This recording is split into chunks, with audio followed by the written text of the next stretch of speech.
Hey guys, today it's snowing out, it's cold out, it's miserable out, so I'm going to take advantage of that and do something that I haven't done in quite a while actually.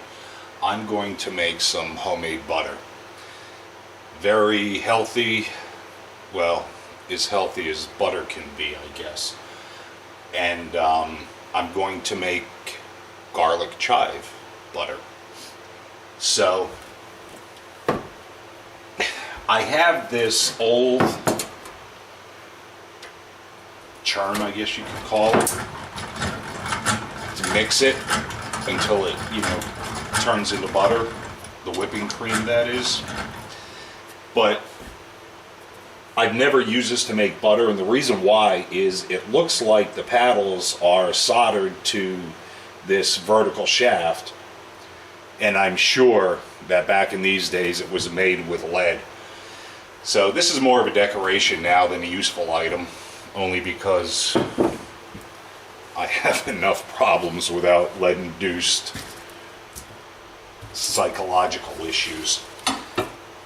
So these chives, and there's a lot of them here, I bought at the store probably a month or so ago, and I always make sure that I buy them with a little bit of root at the base, because all you have to do is preserve the root an inch or two up, and I put in this much potting soil, an inch or so, in the bottom of one of these, and then I fill it about halfway with water, then I plunge the roots into them.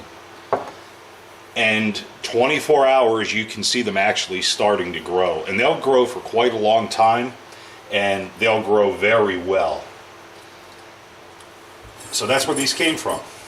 So what I'm going to do is I'm going to cut these up into little pieces, because it is going into butter. It's kind of like veggie cream cheese. You don't want huge chunks in your butter. And I think I brought out too much for the amount I'm making. And I did. So that's all I'm going to use for the butter.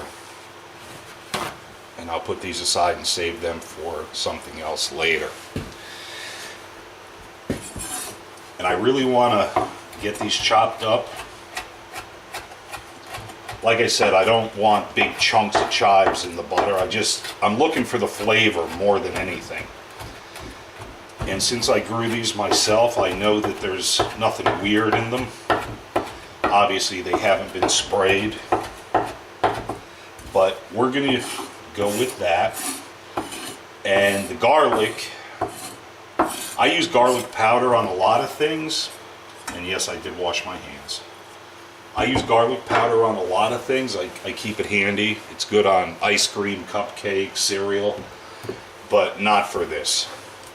So what I'm going to do is use actual garlic, a clove, probably put,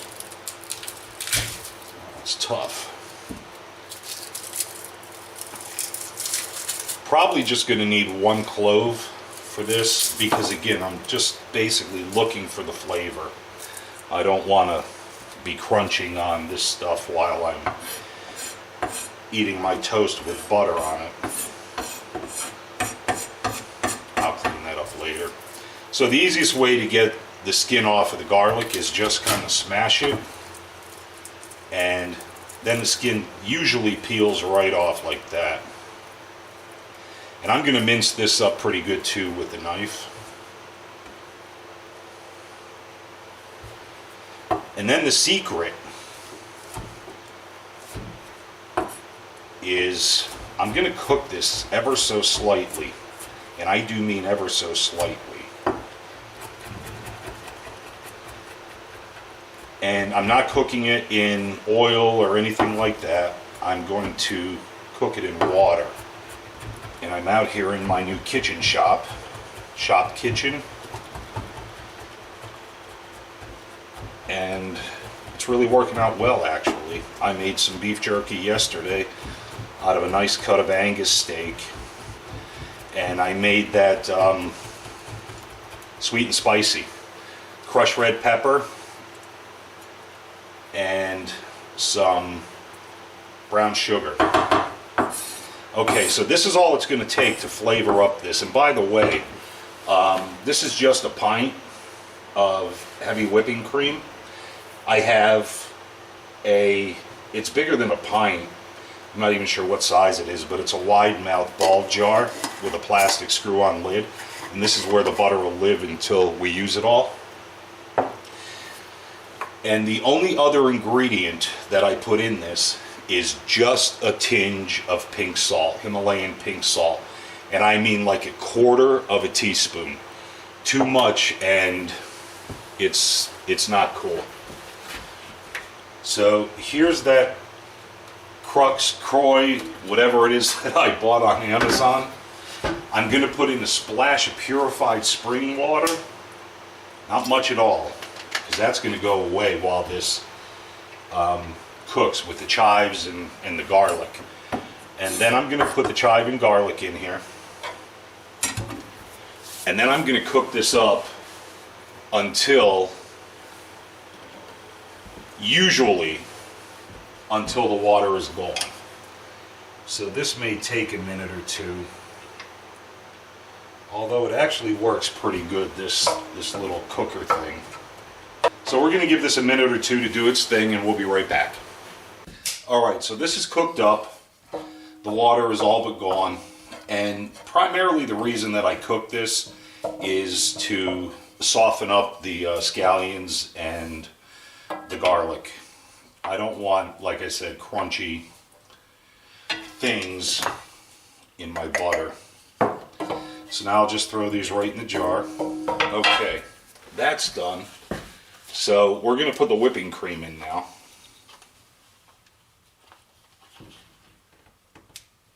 And I swear one day I'm going to make...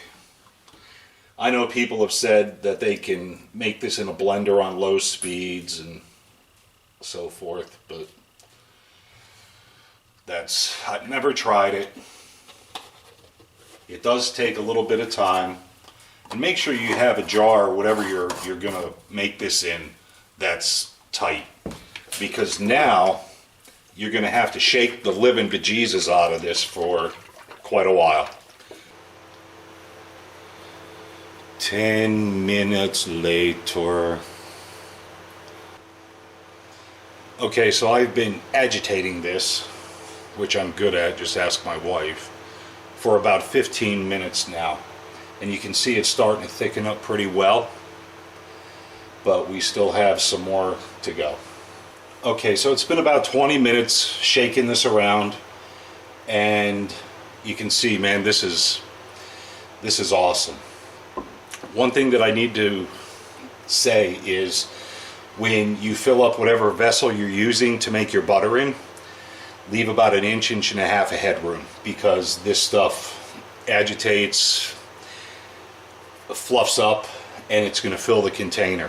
If it gets too full, you're going to be shaking or agitating it for a lot longer, because I'm guessing, I've never researched it or checked out the science as to why the cream turns into butter if you agitate it, but I'm guessing it's because there's not enough air in there to mix with the cream and so forth. But guys, this is how I make it, and it's worth repeating, not repeating because I haven't said it yet, but this butter melts a lot quicker, spreads a lot easier, stays a lot softer than the store-bought butter. And the reason that I really got into checking this out was I worked with a guy who years ago worked for a chemical company, and again, I didn't research it, so I don't know. But he said if you knew what was in store-bought butter, you never eat it again. And that was enough for me. He's a pretty stand-up guy.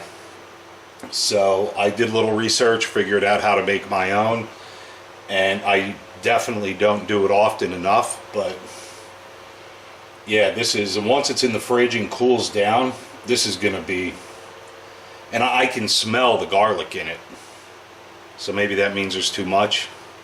You cannot have too much garlic in anything. But anyway, I just wanted to bring you along on this and hope you guys give it a try. If you want to post a comment on your results, that would be awesome. I really try to reply to all comments if I know they exist. Sometimes YouTube is a little rough like that. But, oh, and another thing, if you guys are subscribing to my channel, I would definitely subscribe back, but you have to make your subscription available to me. There are, I think it's called hidden subscriptions or something like that, where I've gotten so many subscribers, but they don't show up in my subscriber list. But if you'd like a return subscribe, I'm definitely going to do that if I know that you've subscribed. And the only way I know is if you let me know. So guys, it is, I don't know, 5 p.m., December 8th, 2021. So you guys have a great night, and I hope you try this and let me know how it works out for you. I'd really, really be interested in knowing. Thanks again, guys, and have a great night. Talk soon.